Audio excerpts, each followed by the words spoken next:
Texas. The defendant, Samuel Cisneros, committed the offense of criminal mischief in violation of condition number 1. How do you plead to that? True or not true? All right. Did you understand by pleading true to violation of condition number 1, the court could find it true, grant the motion, find you guilty, sentence you up to life in prison and up to $10,000? Life in prison for a probation violation. Yep, in Texas, the violation isn't the crime. It's the trigger. If your original charge was serious enough, breaking probation is like pushing the big red button you swore you wouldn't touch. Life in prison for a probation violation. Yep, in Texas, if your underlying case is serious enough, violating probation can catapult you straight to the max sentence. This isn't just a slap on the wrist, it's the legal equivalent of stepping on a landmine you were warned about. Fine. Knowing that, do you still wish to plead true to violation of condition number 1? Court will find violation of condition number 1 true. Is there an agreement? Yes, there is, Your Honor. And what is the agreement? And that agreement is to deny the motion to an adjudication of guilt, continue the individual on as deferred, and to have him repeat the ISP gang unit supervision for, the unit. Okay. Yeah. All right. And Judge, just to let you know that that criminal mischief was not filed. It is here in Bexar County, but I don't believe that the complainant would be following through with that. And that's why we're not TICing it at this point. Okay. All right, defense, is that the agreement? Yes, Your Honor. Mr. Cisneros, are you asking the court to follow that agreement? Can you raise your right hand for me? Do you solemnly swear affirm the testimony you give will be the truth and nothing but the truth, so help you God? You can lower your hand, state your name for the record. Notice how the judge is breaking down parole math, like it's a high school algebra lesson, except here, the homework is decades behind bars, and there's no extra credit for good behavior. All right, you need to speak up. Samuel Cisneros. All right, why are you not doing what you need to do on probation out of this court? Do you want to go to prison?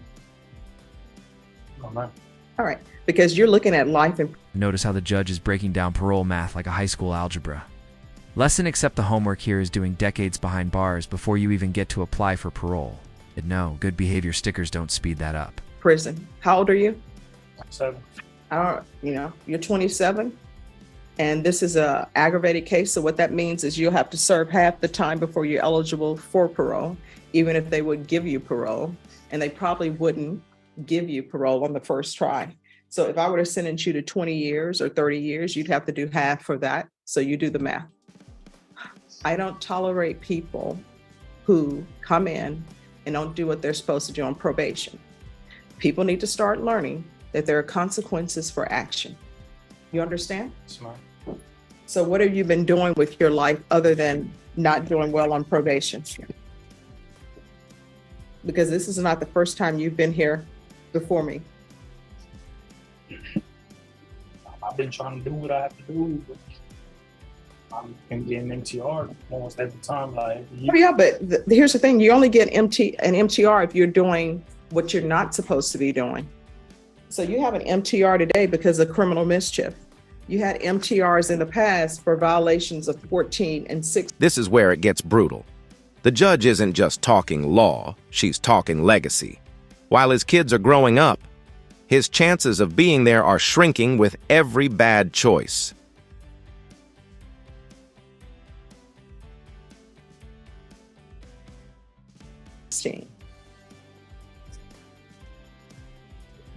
You don't want to act right. At least that's what my grandmother used to say. It's like, you got to act right. I'm just, please give me another chance on my probation. I'm just completed.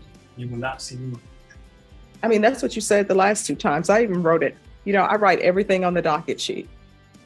And the last time I saw you, you said the same thing. I don't know what people don't understand.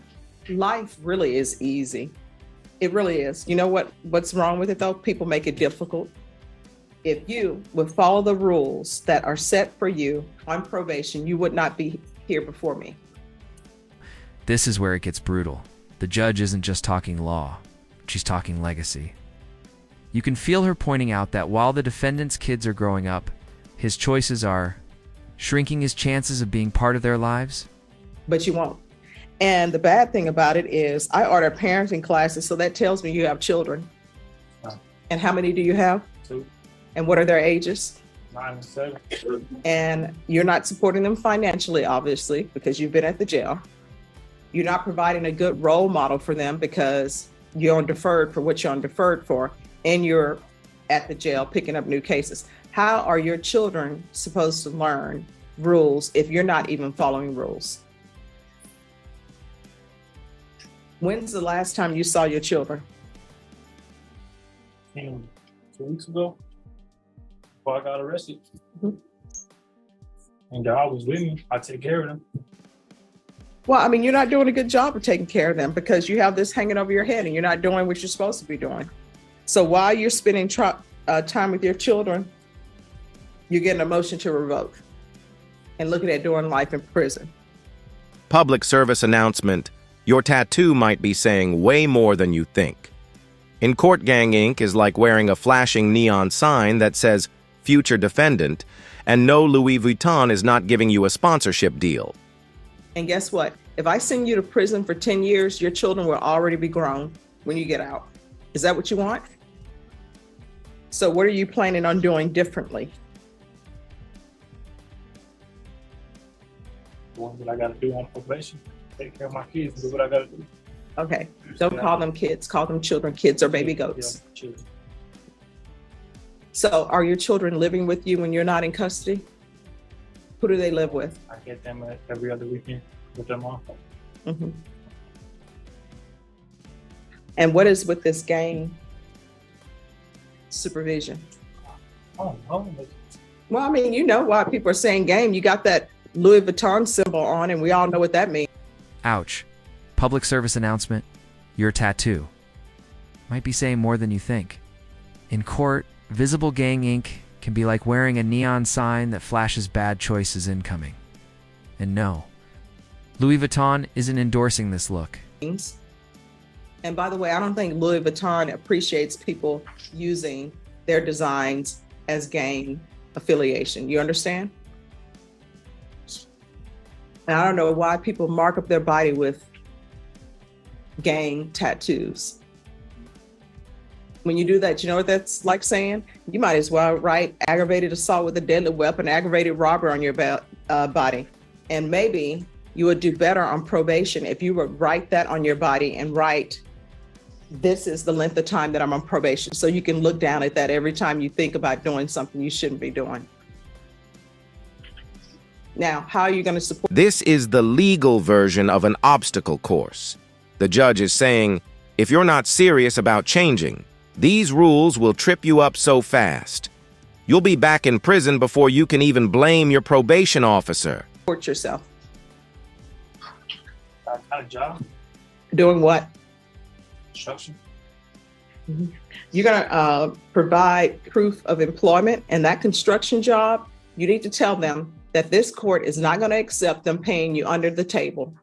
You need to have a pay stub to show probation that you're actually working. Do you understand? Yes, ma'am. All right, I'm going to deny the motion, alternate amend conditions to include gang supervision, and let gang supervision know probation. Do not come to me with a motion asking to remove his gang supervision. He's going to be on it until he is off of probation. And either Gang supervision, employment proof, no minors. Without a chaperone, the judge is essentially building a legal obstacle course. The message: if you're not serious about changing, you'll trip and land straight in prison. you will be off of probation because you've completed it successfully, or either you'll be off of probation because you'll be at the prison. You understand? Yes, ma'am. And there's going to be proof of employment within 30 days of release. No employment as a home health care provider or with minors. And the defendant is to provide a pay stub for his employment. There's to be no unsupervised contact with minors. Who do you live with? My older brother, And how old is he? on and off. Where are your parents? My mom found herself another husband and moved on. All right, and where is your father? In prison, And where is your grandparents? in Mexico. All right, so there's going to be no unsupervised contact with minors. You're going to have to get a chaperone that's approved by probation. And once you presented yourself to me, where you're actually doing what you're supposed to do on probation, then the court will allow you and consider you having unsupervised contact with your children. But the way you're going right now, I can't have you around your children unless there is a competent adult. You understand? All right, and I'm going to want field visits 3 times per month. And probation, if you want those field visits to count as him reporting, he can do that. Is there anything else you need from this court to be successful on his probation? From here on out, there is one thing that needs to be in your brain. Well, many things, but at the forefront, you know what should be there? Anything that you're thinking about doing or not doing, you need to ask yourself, is what I'm about to do or what I'm not doing, could it result in me going to prison for life? Because that's what you're looking at, life in prison. Do you understand? So, All right, is there anything else you need? All right, good luck to you. thank you. You're welcome. All right, is there an agreement? Sure. Yes, Your Honor. The agreement is for the court to deny the motion to continue Ms. Clark on community supervision with the added conditions of the mentally impaired caseload placement, with the added condition of money management class, and with the added condition of the theft program level 2. The energy in the room just shifted. We've gone from criminal mischief to survival story, and when trauma walks into a courtroom, it doesn't erase the charges, but it changes how every word is heard. Both of those classes, Your Honor, we're asking the court to order those to be completed within 60 days. And as a part of this agreement, we're asking the court to take into consideration CM number 105351. All right, is that the agreement? Yes. Ms. Clark, are you asking the court to follow that agreement? Yes. All right. Ms. Clark, can you raise your right hand for me, please? Do you solemnly swear or affirm the testimony you give will be the truth and nothing but the truth, so help you God? Yes. All right, you can lower your hand if you'll state your name for the record. Julie Clark. All right, so Ms. Clark, I'm going to ask you some questions. And the reason why I'm asking you these questions is not to embarrass you, but it's to figure out what's going on in your life and what we can do to make sure that you complete everything successfully. So I'm being told that they want a mental health evaluation. What's going on? I was in a 7-year abuse relationship, and it didn't end good at all. I almost died twice. I'm sorry, what? I almost died twice. This shift is huge, from criminal violations to a raw story of survival. The courtroom tone changes instantly. When trauma walks into legal proceedings, it complicates everything, not as an excuse, but as context the court can't ignore. Okay. So I have a little emotional problem. All And right. I'm not from here. I have no family here except my daughters, but they're always working, and I have 5 grandkids. So I'm trying to change my life so I can get involved with them. Okay, and where are you from? North Carolina. And Judge, there was already an evaluation done and they recommended the MIC caseload. All right, awesome. So are there any drug issues? No, And are you employed? I am now. All right, what do you do? UTSA catering.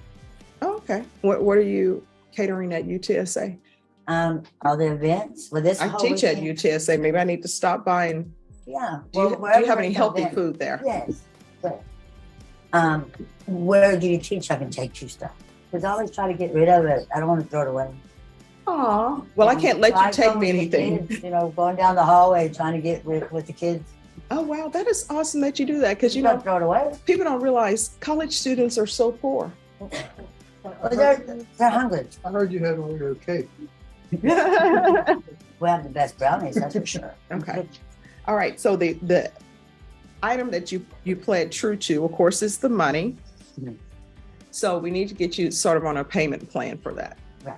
So with regards to the monies, how much are you able to pay per month? Well, I just started working, Mhm. but this week I put in 50 hours.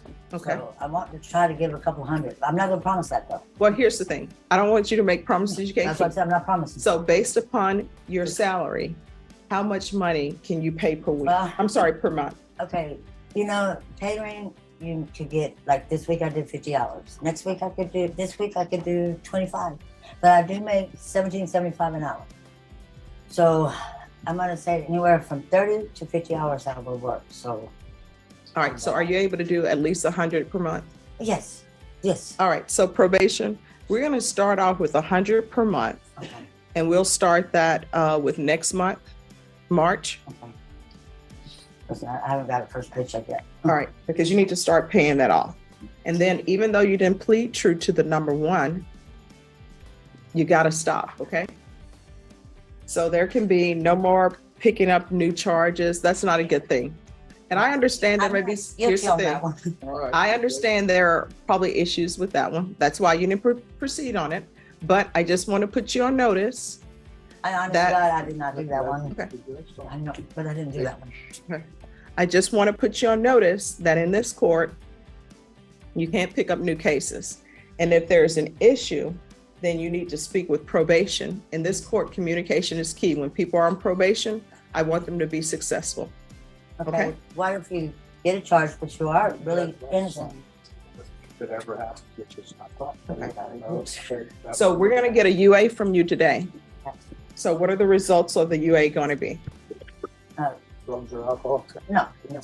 Okay, so we're going to do a UA today, and your UA appointments, you cannot miss those. Right.